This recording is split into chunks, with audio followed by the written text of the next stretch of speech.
Autrefois, une race de chasseurs exceptionnels, les Baya, chassaient le python d'une façon tout aussi extraordinaire, en employant un appât humain.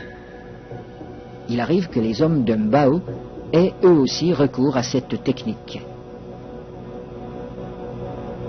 Naina, le chef pisteur, va introduire une jambe dans le terrier et la fera avaler volontairement par le python.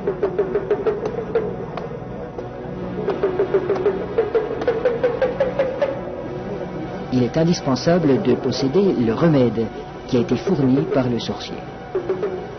Cette mystérieuse préparation, à base d'herbes et de racines écrasées, n'a pas qu'un effet psychologique. Elle a le pouvoir d'attirer le serpent tout en protégeant la jambe du pisteur. Le remède agit encore comme un lubrifiant. En imprégnant un tissu qui entoure la jambe, il facilite sa pénétration dans la gueule du reptile.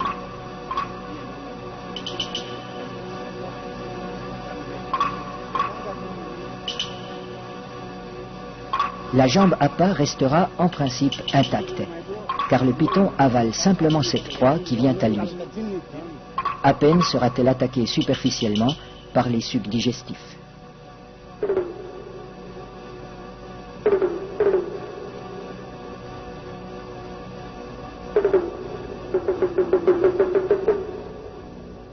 Cette chasse n'est pas sans risque.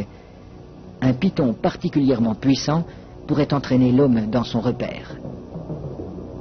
La jambe restée à l'extérieur limite ce danger, mais le pisteur court le risque d'être désarticulé.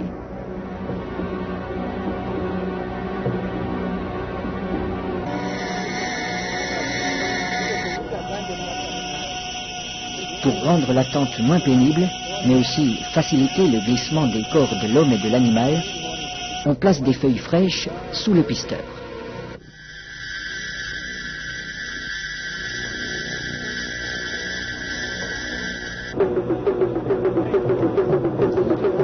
Sa jambe est déjà avalée au-delà du genou quand il commande qu'on le tire en arrière.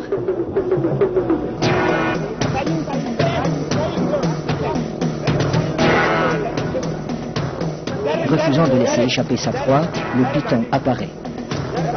Les aides tirent de façon irrégulière.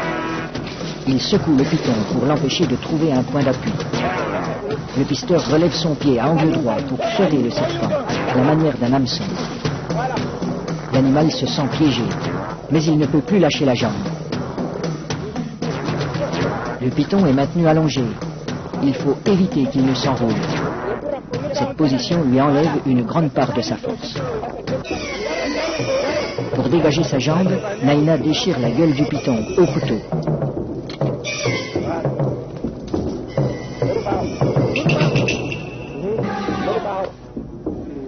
Puis, il lui tranche la tête. Les autres pisteurs relâchent progressivement le serpent. Dans un premier temps, le corps décapité reste inerte. Puis apparaissent des ondulations nerveuses de plus en plus puissantes.